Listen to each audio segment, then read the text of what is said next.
हमारे चैनल को सब्सक्राइब करें और बेल आइकन दबाएं।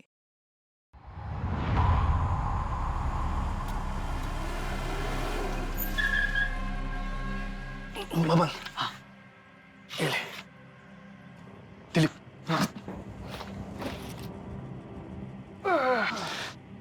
सिग्नल पता है ना? हाँ। देकर जल्दी वापस आना। जाओ।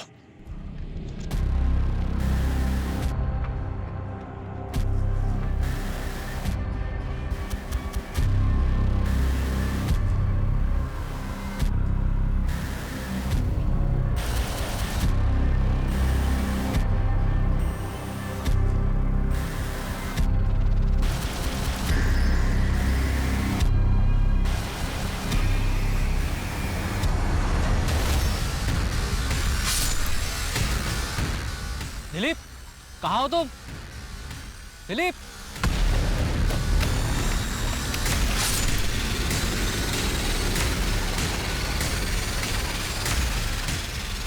कौन है?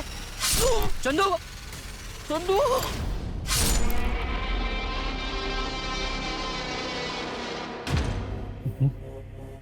इतना टाइम क्यों लगा रहे ये लोग?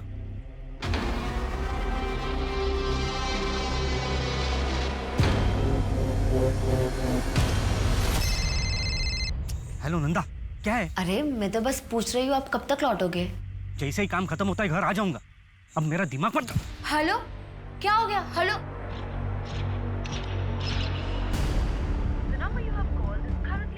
नेटवर्क ही नहीं है।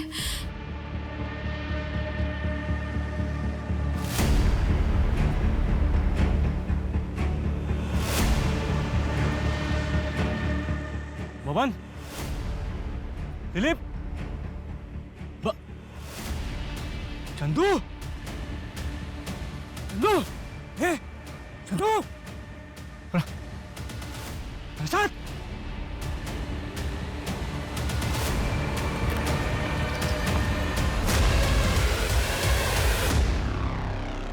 कहा जाता है कि विकृत मानसिकता विनाश का आगमन है। एक अपराधी जब किसी निर्दोष व्यक्ति की जान लेता है तो वो सिर्फ एक जिंदगी नहीं बल्कि उससे जुड़ी कई सारी जिंदगियों को तबाह कर देता है।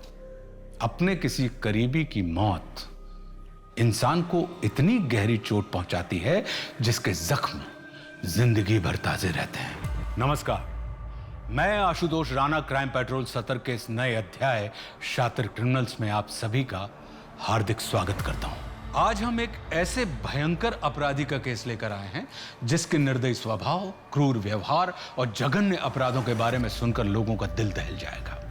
ऐसा अपराधी जो अपने बेखौफ इरादे और बेशर्म रवैये के चलते इतना गिर गया था कि उसने इंसानियत की सारी हदें पार कर दी और बुराई का एक ऐसा भयानक रूप दिखाया जो अब तक किसी ने नहीं देखा था।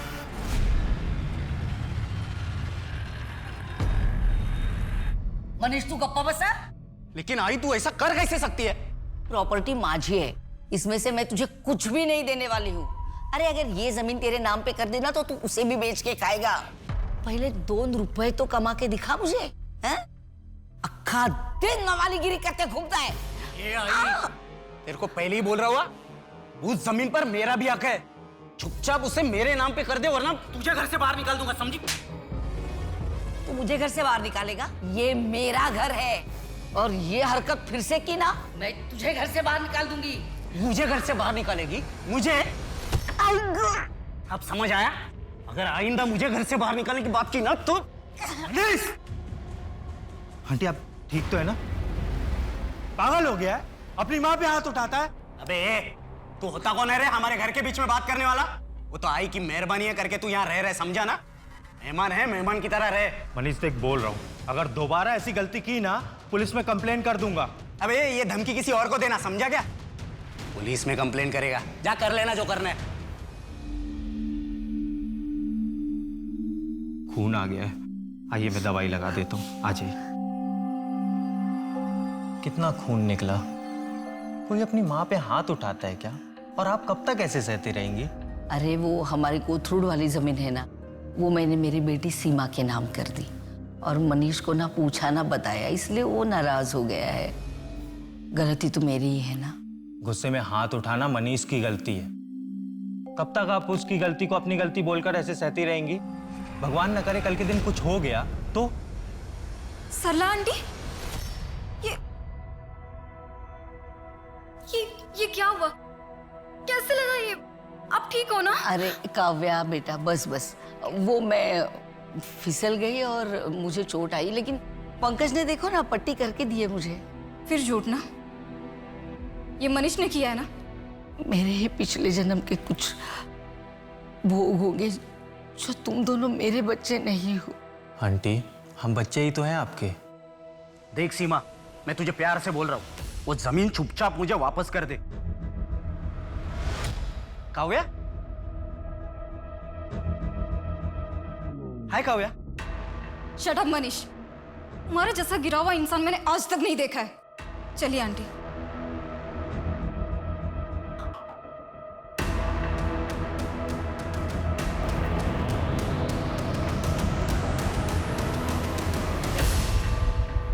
क्या हुआ भाई, गाड़ी क्यों रोकी? भैया थोड़ा आगे तक छोड़ दोगे क्या? हॉस्पिटल तक जाना है। मेन रोड तक छोड़ देता हूँ, वहां से ऑटो मिल जाएगा। मेरा कस्टमर पिकअप के लिए वेट कर रहा है। अच्छा ठीक है भाई। आओ बेटा।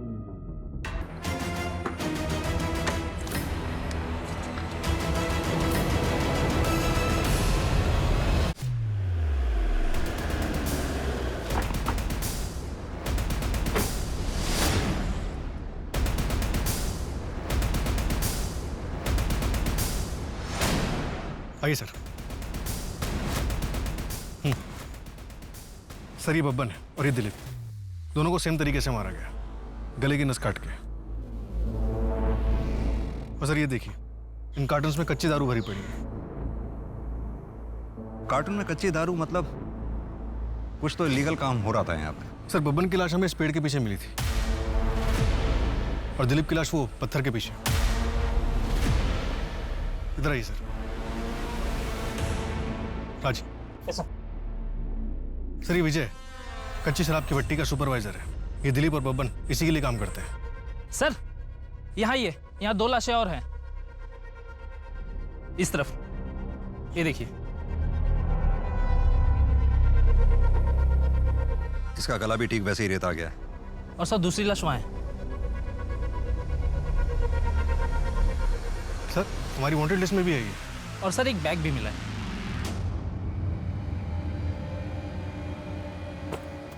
लेकिन सर इसमें सिर्फ कागज के टुकड़े हैं, ये देखिए।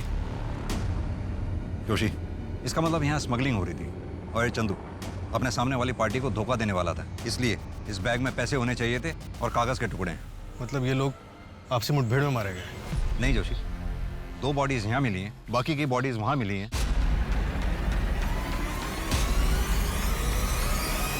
ये जो कुछ भी हुआ है डील फाइनल होने से पहले ही हुआ है। जोशी, इन 5 की गर्दन को एक ही तरह से रेता गया है।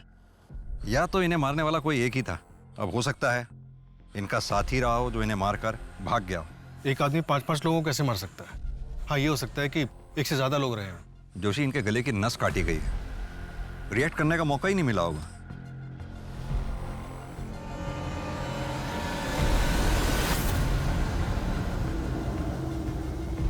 राज,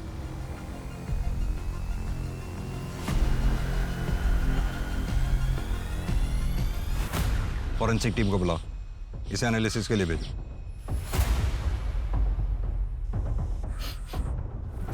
जोशी, तुम्हें कुछ गंध सी नहीं आ रही? जैसे कोई खुशबू इत्र वगैरह की हो? आतर हल्की हल्की आ तो रही है। सर यहाँ पीछे वाले रास्ते पे भी एक लाश मिली है। सर कंट्रोल रूम से इंफॉर्मेशन मिली है, राजेंद्र नगर के बैक रोड पर एक कैब खड़ी है, उसमें खून के धब्बे हैं। चलो।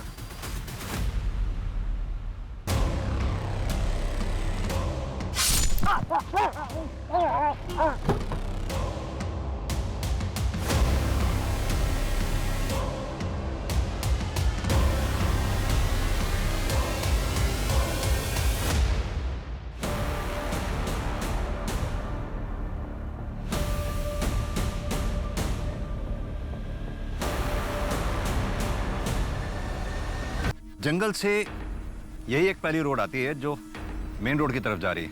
ये इत्तेफाक नहीं हो सकता। गावड़े, एक काम करो, आसपास के घर में पता करो कहीं सीसीटीवी लगा हुआ हो या किसी ने कुछ देखा हो। शर्मा, इन लोगों की स्टेटमेंट ले लो और यहीं रुकना, मैं कैब देख कर आ रहा हूँ।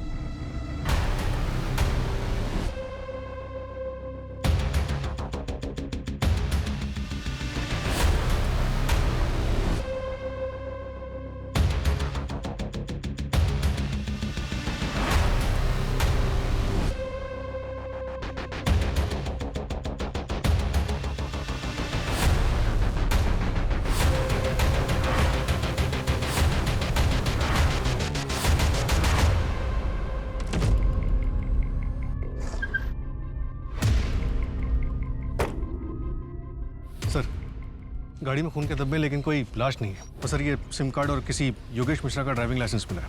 शायद ये कैब का ड्राइवर होगा। इस आदमी की लाश तो हमें बैक रोड पे मिली है। सर, गाड़ी में डीजल खत्म है। इसका मतलब कातिल गाड़ी से उतरकर पैदल गया होगा। जोशी, एक काम करो, पेट्रोलिंग कड़ी करवाओ। इससे पहले कि वो कातिल किसी और को अपना शिकार बनाए, हमें उसे धर दबोचना होगा। सर,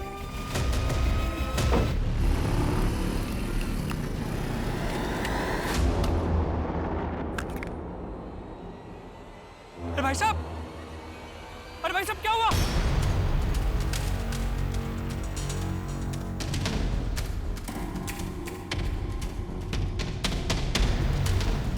इसका गला भी ठीक वैसे ही रहता गया है। आसपास कोई सीसीटीवी भी नहीं। जोशी, अपने 20 साल के कैरियर में मैंने पहले ऐसे कभी केसेस नहीं देखे। समझ में नहीं आ रहा है कि ये किलर एक है या कोई पूरा गैंग।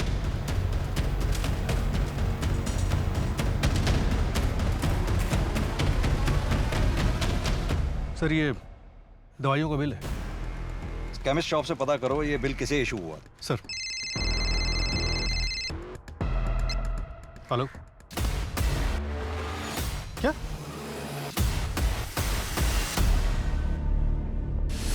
क्या ये? कल रात में 3 गेस्ट आए थे। अंदर एंट्री है, तेरे रजिस्टर में एंट्री नहीं है। रात भर सोने के पैसे देता हूँ मैं। Sorry sir. और श्रुति कहाँ मर गई? आई क्यों नहीं अभी तक? सर, उसकी पापा की तबीयत खराब है। भाई साहब, वो एक रूम मिलेगा क्या? हाँ सर, आइए ना, आइए सर, वेलकम।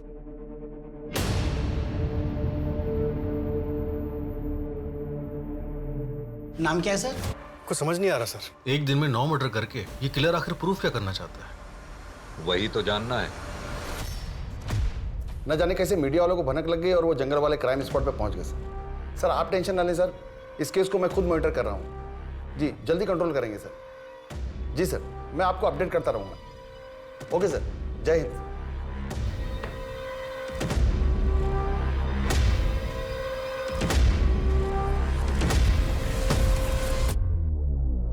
इस हत्याकांड के इन्वेस्टिगेटिंग ऑफिसर से मेरी बात कराओ तुरंत। और हाँ, उस विजय सिंह की पूरी डिटेल चाहिए मुझे। अरे विजय, क्यों भड़का रहे लोगों को मेरे खिलाफ? भड़का नहीं रहा हूँ शेट्टी साहब, उनको उनका हक दिला रहा हूँ जो आप नहीं देना चाहते। कौन बोला है? 1 महीने का पगार एक्स्ट्रा दे रहा हूँ, समझा ना? और तू ज्यादा लीडर मत बन। लीडर बनने का कोई शौक नहीं है मुझे। 3 महीने का पगार दे दीजिए, वरना क्या? वरना क्या? जानता है मैं कौन हूँ? हाथ मत लगाइए शेट्टी साहब, वरना अंजाम अच्छा नहीं होगा। अंजाम तो बेटा मैं अब तुझे दिखाता हूँ क्या होता है। क्या? कच्ची दारू? नहीं सर, वो मैं पहले करता था, अभी वो बंद कर दिया। अभी सिर्फ देसी दारू, वो भी लीगल है सर। ये कच्ची दारू का धंधा विजय करता होगा सर, मेरे पीठ पीछे। विजय के साथ झगड़ा हुआ था तुम्हारा? हाँ सर, वो विजय मेरे वर्कर्स को मेरे खिलाफ भड़का रहा था, लेकिन उसके इस काले धंधे के बारे में मेरे को कुछ नहीं पता। ये हाथ पे निशान कैसा है? ये सर वो राखी बंधाई थी, टूट गई। क्यों सर?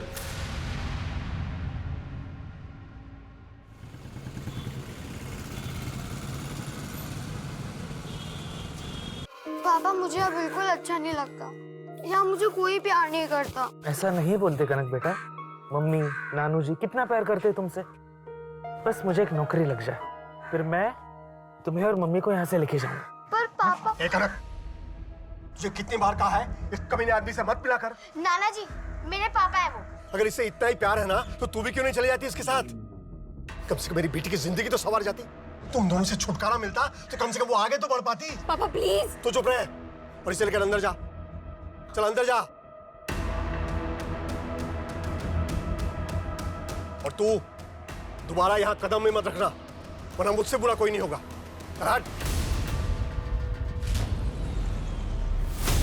सर, पोस्टमार्टम रिपोर्ट के मुताबिक खुरपी जैसे किसी हथियार का इस्तेमाल किया गया, सीधा गर्दन की नस पे वार। ये मर्डर वेपन कुछ अजीब नहीं है? सर, दिलीप, बब्बन, विजय और योगेश, इनकी जो गर्दन की नस काटी गई उसका जो कट है वो काफी खुरदुरा है, और इन्फॉर्मेशन के लिए डिटेल रिपोर्ट मंगवाई है।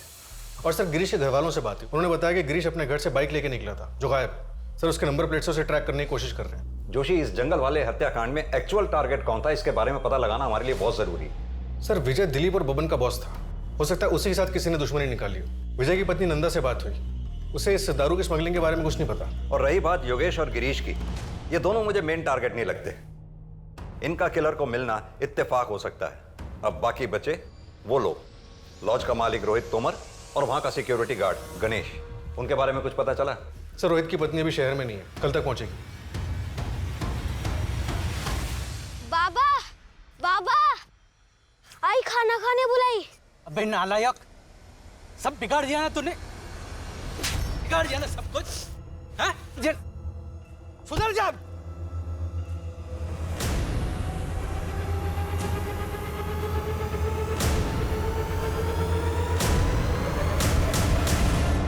नंदा जल्दी तो, टिफिन लेट हो रहा है। हाँ हाँ बस 1 मिनट, बस रेडी है। हाँ आज रात को लेट आऊंगा, ठीक है? ठीक है, बाय बाय।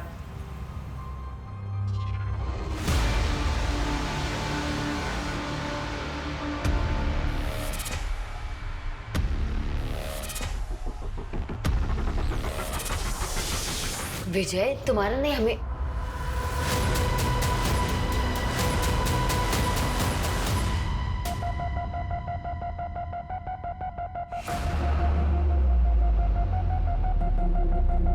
नंदा, कब तक हम विजय से ऐसे ही छुप छुप के मिलते रहेंगे? तुम चलो, हम कहीं भाग चलते हैं। तुम पागल हो गए हो क्या? मैं ऐसा भाग नहीं सकती। जैसा चल रहा है ना वैसे चलने दो। इसका मतलब विजय जब तक तुम्हारी जिंदगी में, तुम शादी नहीं करोगी।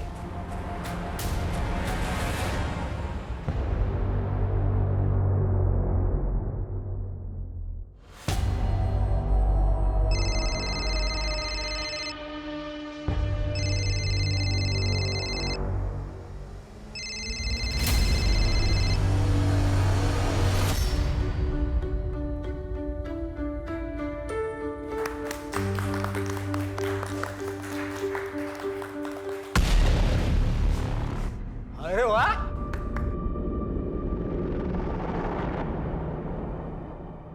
तो बड़ी खूबसूरत लग रही हो। और ये मनीष, अबे पता है जा रहा हूं, लेकिन तू शादी भले ही इससे कर रही है, सुहागरात तो नहीं मनाऊंगा ना।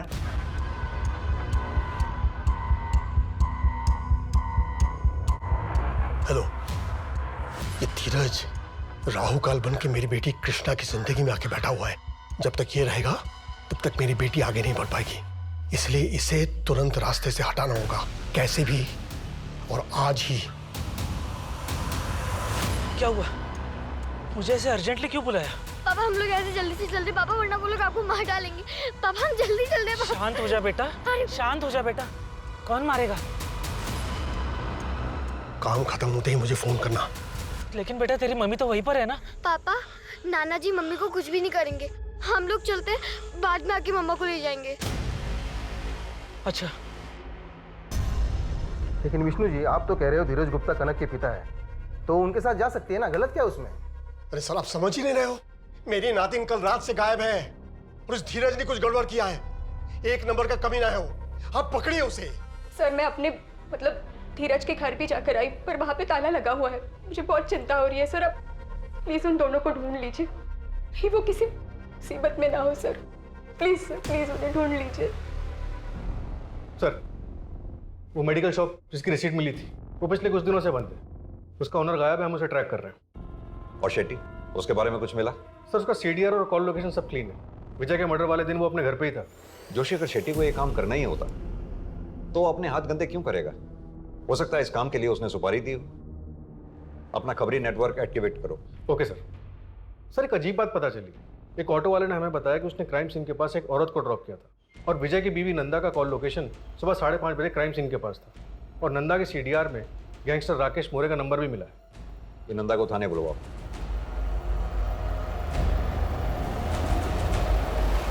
सर वो जो कैब में सिम कार्ड मिला था वो किसी बंटी सिंह के नाम पे रजिस्टर्ड है, शिवाजी नगर का एड्रेस है। तुरंत वहां के लिए निकलो, शायद कुछ हाथ लगे। अरे मैं तो बस पूछ रही हूँ, आप कब तक लौटोगे? जैसे ही काम खत्म होता है घर आ जाऊंगा। अब मेरा दिमाग मत। हेलो, क्या हो गया? हेलो।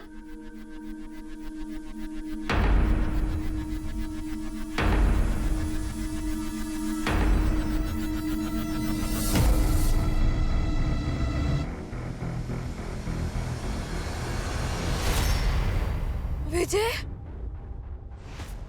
विजय,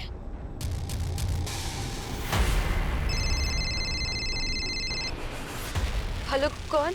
हेलो नंदा, मैं बोल रहा हूँ। राकेश, तुम कहाँ हो? मैं कब से तुम्हारा फोन ट्राई कर रही हूँ, तुम्हारा फोन बंद है। वो सब मैं मिलके बताता हूँ। 20 मिनट में अपने घर के पीछे मिलो। मैंने सब कुछ सेट कर दिया है। मुझे पता था कि विजय स्मगलिंग के लिए कहा जाता था, इसीलिए मैं वहां गई। तुमने ये बात पहले क्यों नहीं बताई हमें? साहब मैं बहुत डर गई थी, समझ नहीं आ रहा था मैं क्या करूं। मैंने घर जाके राकेश का भी इंतजार किया, वो नहीं आया। कहानियां गढ़नी बंद करो नंदा। राकेश के साथ मिलकर तुमने ये कांड किया है, बाकी लोगों को क्यों मारा? साहब मेरा विश्वास करो, मैंने ऐसा कुछ नहीं किया है। मैं बस ये चाहती थी कि राकेश और मेरी सच्चाई किसी के सामने ना आए। तुम ये बात अच्छी तरह से जानती थी ना कि राकेश विजय को मारना चाहता था? नहीं साहब, मुझे नहीं पता था, मैं सच कह रही हूँ। ठीक है, अभी तुम जा सकती हो। अपना एक कांस्टेबल को बोलो इस पे निगरानी रखे और राकेश को उठवाओ। Right sir.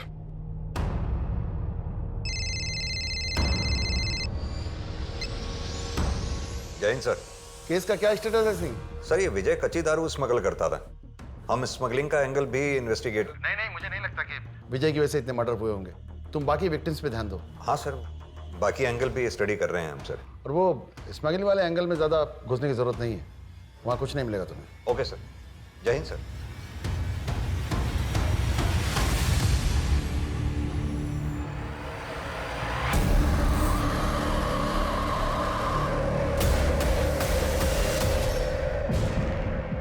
बॉडी पर कोई गहरी चोट के निशान नहीं है, बच्ची को गला दबा के मारा है।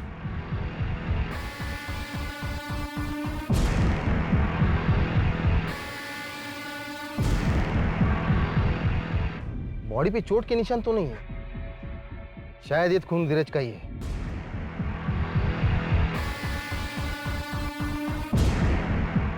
नौ नंबर का जूता है, इसे फॉरेंसिक भेजो और पता करो किस दुकान में बिका है।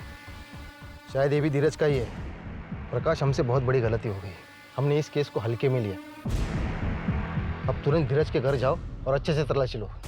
मासूम कनक को बड़ी बेरहमी के साथ मारकर जंगल में फेंक दिया गया था।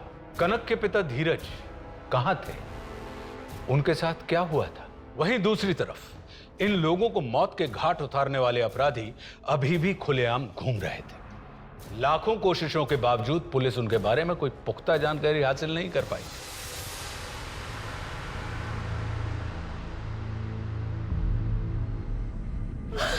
कनक, बच्ची, उठो ना मेरी बेटी, क्या हो गया तुझे?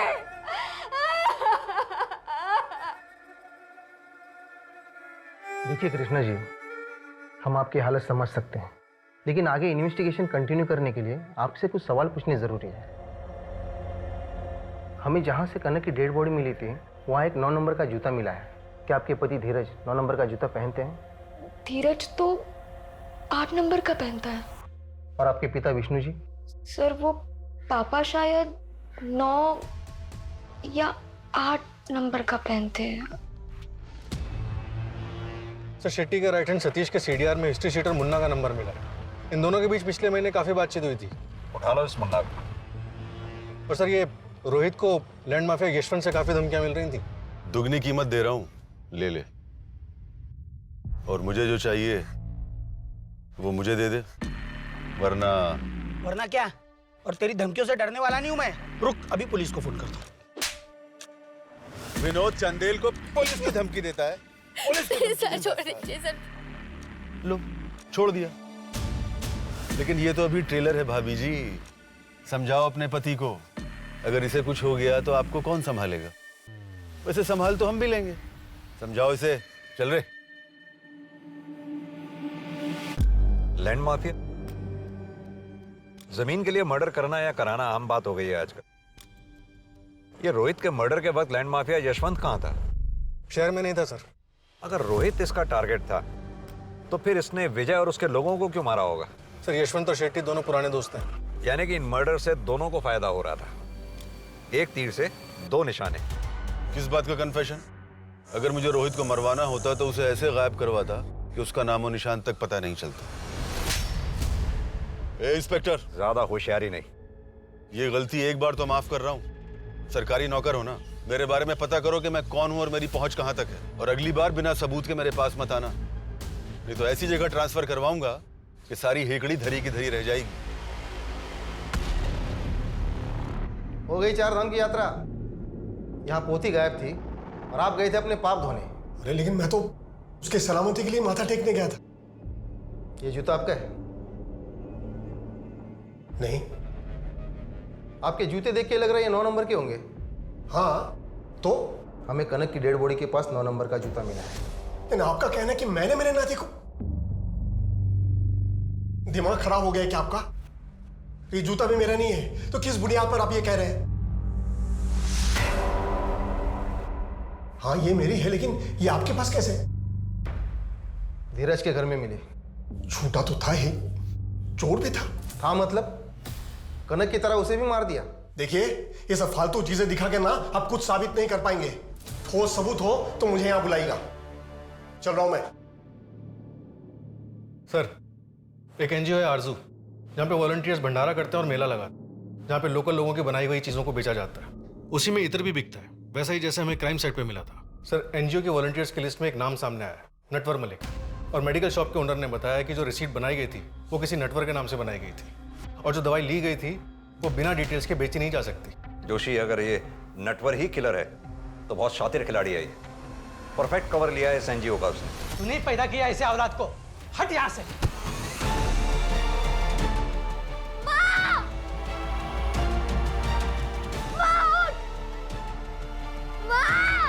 मेरे आने पर यहाँ दिखना नहीं चाहिए, वरना तेरा भी ऐसा ही हाल करूंगा। चुपचाप पेपर पे साइन कर दे, समझे ना? तो तुम भी कुठे साइन करना नहीं है। नटवर यही एनजीओ होम में रहता था, लेकिन 4 महीने पहले वो किसी को बिना कुछ बताए यहाँ से चला गया। उसका कुछ सामान पड़ा है, मैं आपको दिखाता हूँ।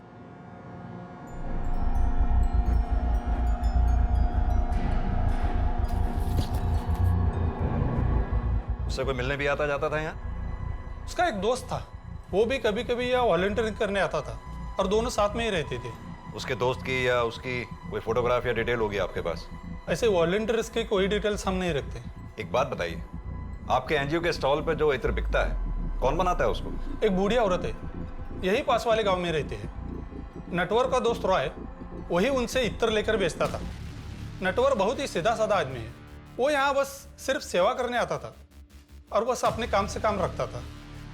गरीबों को खाना खिलाकर बहुत अच्छा लगता है, उनकी मदद करता हूं तो सुकून मिलता है। एक नया दोस्त बना है, मेरे जैसा ही है, शायद एक नए रिश्ते की शुरुआत है, मिलकर दूसरों की मदद करेंगे।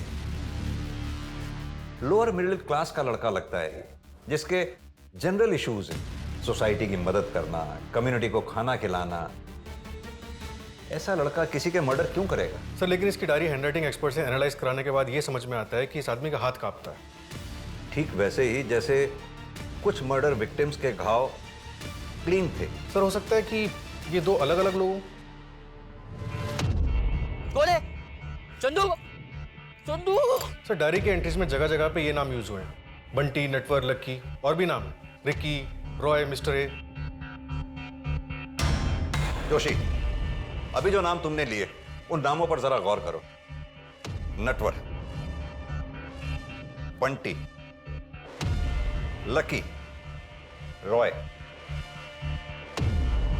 मिस्टर ए, ये जितने भी नाम हैं सभी फेमस फिल्म्स के फेमस किरदारों के। जो कॉनमैन थे, यानी कि ठग। हम अभी तक सुरागों में ही उलझे रहे। वो गाड़ी से मिलने वाला SIM card, ID proof, medical receipt, हमें उनसे कुछ भी हासिल होने वाला नहीं था, क्योंकि ये हमारे साथ खेल खेल रहा था। सर हमारे पास इन झूठे नामों के अलावा फिलहाल कुछ भी नहीं। एक बेनाम और बेशक्ल आदमी को ढूंढना बहुत मुश्किल है। हेलो।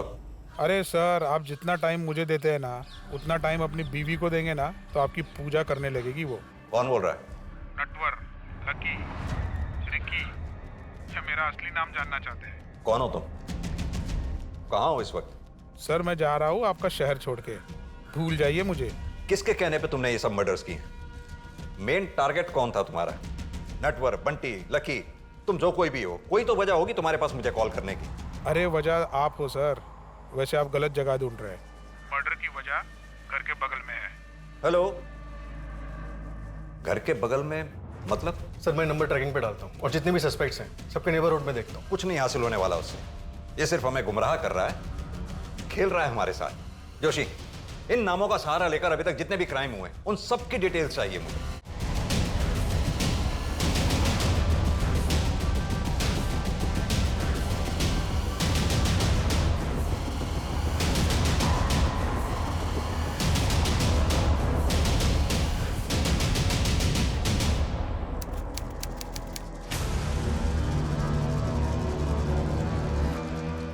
सर कोलकाता वाले हत्याकांड की सारी डिटेल्स आ गई। तुम्हारा कहने का मतलब है 19 मर्डर्स हुए हैं वहां?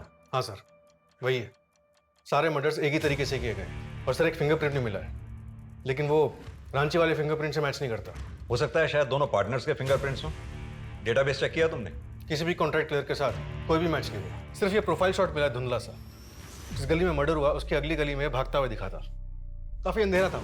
इसकी गर्दन पर कोई चोट का निशान है या फिर कोई टैटू हो सकता है। एक काम करो, ये प्रोफाइल फोटोग्राफ लैब में भिजवाओ और अपनी सुपरविजन में क्लीन करवाओ। शायद कोई टैटू का डिजाइन मिल जाए। मिस्टर नटवर, कहां छुपे हो तुम?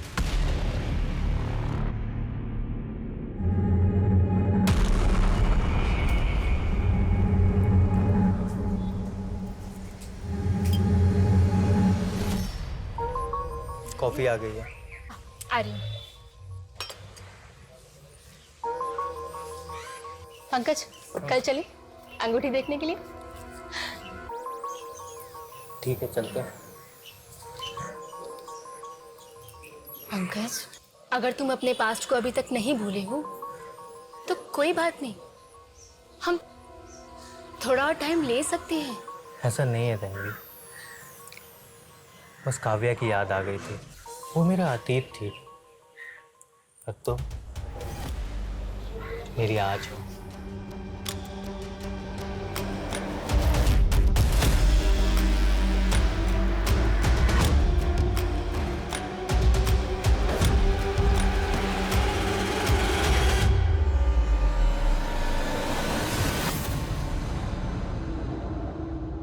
रुको,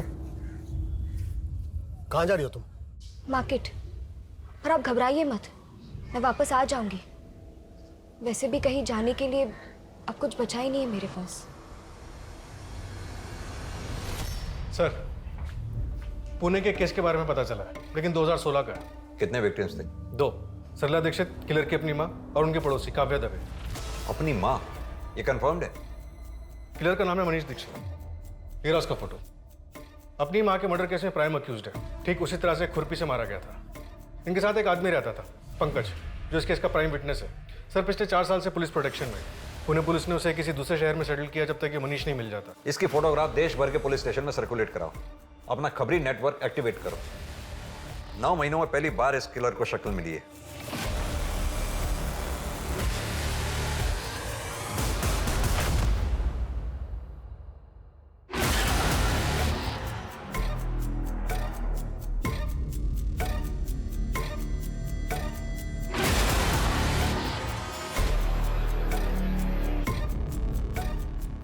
सर मनीष को भोपाल में देखा गया। वहां के एक चाय वाले ने भोपाल पुलिस को इन्फॉर्म किया। तुरंत एक टीम रेडी करो। भोपाल पुलिस को बैकअप रिक्वेस्ट के लिए बोलो। ये मनीष का, रोहित या विजय, इनमें से किसी से कनेक्शन मिला कुछ? नहीं सर, कोई कनेक्शन नहीं मिला। मुझे कुछ तो मिसिंग लग रहा है।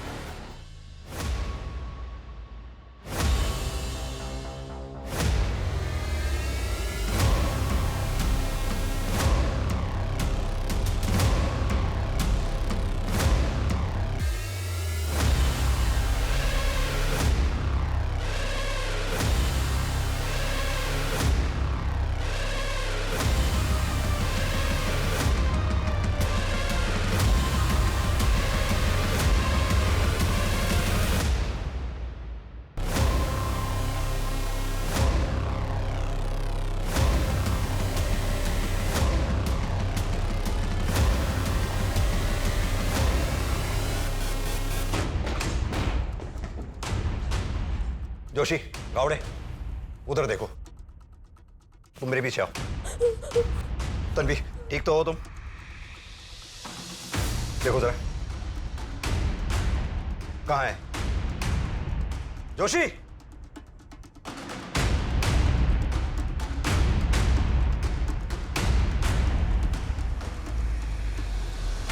पंकज, तुम जल्दी घर आ जाओ।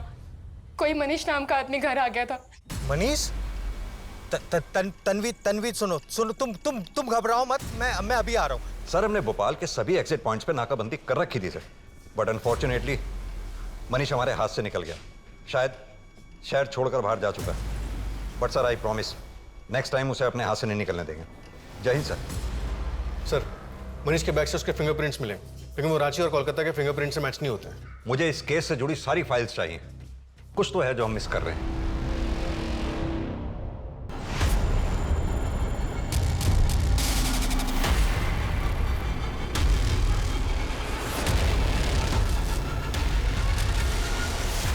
अरे गावड़े, मुंबई की फाइल नहीं, लखनऊ की फाइल चाहिए भाई। कहां हो तुम?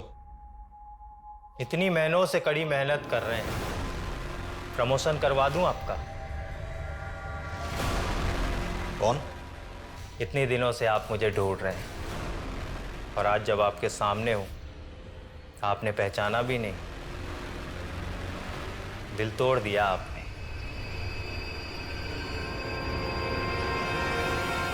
की डायरी हैंडराइटिंग एक्सपर्ट से एनालाइज कराने के बाद ये समझ में आता है कि इस आदमी का हाथ कांपता है।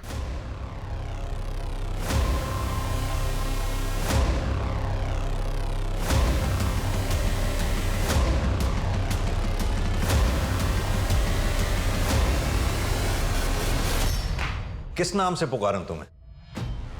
आपके साथ अपना सा लगता है, भले ही दूर का हो, पर रिश्ता लंबा सा लगता है। कार्तिक, कार्तिक शुक्ला कह के बुलाइए, जो नाम मेरी माँ ने मुझे दिया था। मनीष तुम्हारा पार्टनर है?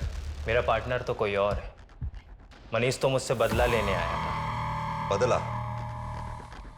अपनी माँ का बदला लेने?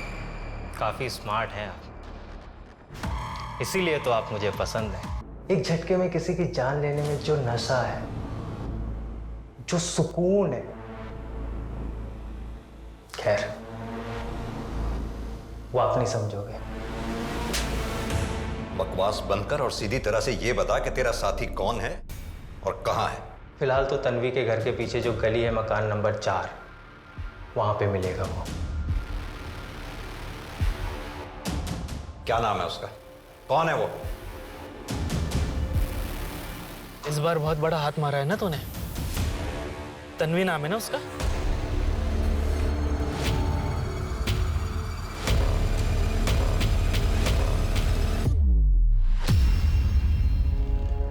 बेटा, मुझे माफ करना। तेरी नानू को ऐसा फंसाऊंगा कि पूरी जिंदगी जेल में सड़ेगा वो। तो बोर नहीं हुआ इन सब चीजों से? ये सारा खेल पुराना सा लगता है। अब लोगों को मारना इतना आसान हो गया है, कोई मजा ही नहीं रहा यार अब इन सब चीजों में। तुझे आना है तो आ, वरना मत आ। मैं अकेले हाथ साफ कर लूंगा उस पर। चल ठीक है, कल का प्लान करते हैं।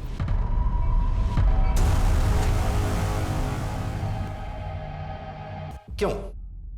इतने लोगों की जान लेने की वजह क्या थी तेरे पास? अगर वजह होगी तो सजा कम मिलेगी क्या? मेरे लिए तो एक नशा है। वैसे आप मुझे कभी पकड़ नहीं पाते, वो तो मुझसे आपकी तड़प देख ही नहीं गई, और मैं बोर हो चुका था, इसलिए मैं खुद चला आया। अब वो मजा नहीं रहा लोगों को मारने में, अब आराम करना है जेल जाके। पंकज राणा उर्फ कार्तिक शुक्ला और धीरज गुप्ता अपराध जगत के ऐसे शातिर, बेरहम और कुख्यात दरिंदे थे जिन्हें अपने किए पर रत्ती भर भी पछतावा नहीं था, जिन्हें अपने स्वार्थ के आगे कुछ भी गवारा नहीं था। लेकिन उनके इतने भयंकर अपराधों के बावजूद इस केस का सबसे चौंका देने वाला वाकया तब हुआ जब सालों तक जुर्म करने के बाद पंकज राणा ने एक दिन अचानक पुलिस थाने आकर अपने आप को पुलिस के हवाले कर दिया। वो भी सिर्फ इसलिए क्योंकि अब खून खराबे से उसका मन भर चुका था। लोगों को मारने में अब उसे वो मजा नहीं मिल रहा था। वो इन सब चीजों से थक चुका था और जिंदगी में अब कुछ नया करना चाहता था। ये वाकया अपने आप में रोंगटे खड़े कर देने वाला है और हमें ये सोचने पर मजबूर कर देता है कि इस दुनिया में ऐसे भी लोग हैं जिनके लिए लोगों की जिंदगियों से खेलना सिर्फ एक खेल है जो उन्हें रोमांचित करता है। भावनाओं में बहकर एक अजनबी पर भरोसा करना बिल्कुल भी उचित नहीं हो सकता। किसी की सच्ची मंशा को जानने के लिए सतर्क दिमाग का इस्तेमाल करना बहुत जरूरी होता है। अब मैं आशुतोष राणा आपसे विदा लेता हूं। हम फिर मिलेंगे एक ऐसी ही कहानी के साथ जो आपको रखेगी सतर्क और जिंदगी को सुरक्षित। तब तक अपना और अपने परिवार का ख्याल रखिए और देखते रहिए क्राइम पेट्रोल सतर्क। जय Hind. For more updates, subscribe to our channel, click the show links and enjoy watching the videos.